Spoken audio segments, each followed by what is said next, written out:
Social media చేయబట్టి ఎవ్వల నోటికి హద్దు లేకుండా పోతున్నది.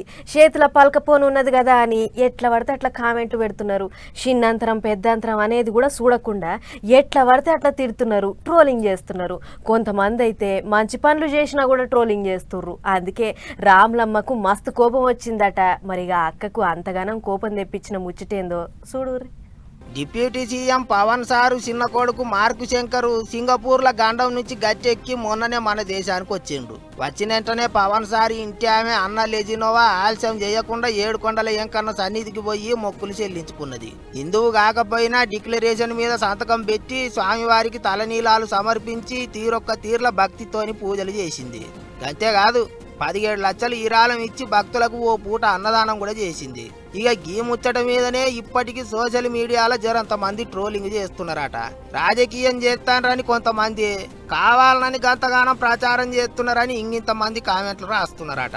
ఎవరి చేతులలో చూసినా పలకపోన్లేనాయే. ఇక వాళ్ళ చేతులకు అడ్డా అదుపా ఇష్టం వచ్చినట్టు కామెంట్లు రాస్తాండ్రు. అందుకే రాములమ్మకు కోపం వచ్చి ఇంటర్నెట్ గూట్లే తాను కూడా ఓ కామెంట్ రాసింది. బయటి దేశంలో పుట్టినామే, మన దేవుని గుడికి పోయి మన పద్ధతులు ఆచారాలు పాటించి గంత గౌరవం ఇస్తే మెచ్చుకునేది పోయి ట్రోలింగ్ చేస్తారా? మంచి పద్ధతి కాదు ఇది అని విజయశాంతక్క నారాజు అయింది. అట్లా చేయొద్దని కోరింది. కానీ అక్క పెట్టిన ముచ్చట్లను కూడా ట్రోలింగ్ చేస్తున్నారు చాలా మంది.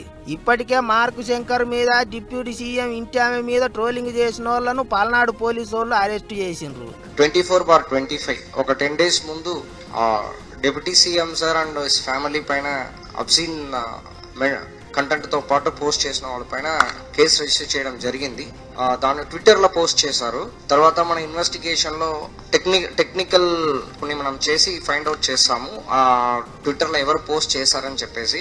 వాళ్ళు ఇక్కడ నుంచి కర్నూలుకి వెళ్ళింది, గూడూరు కర్నూలుకి వెళ్ళింది. సో రఘు అలియాస్ పుష్పరాజ్ అని చెప్పేసి ఆ అక్యూజ్ ని మనం అరెస్ట్ చేయడం జరిగింది. అట్లా చేసిండ్రాట.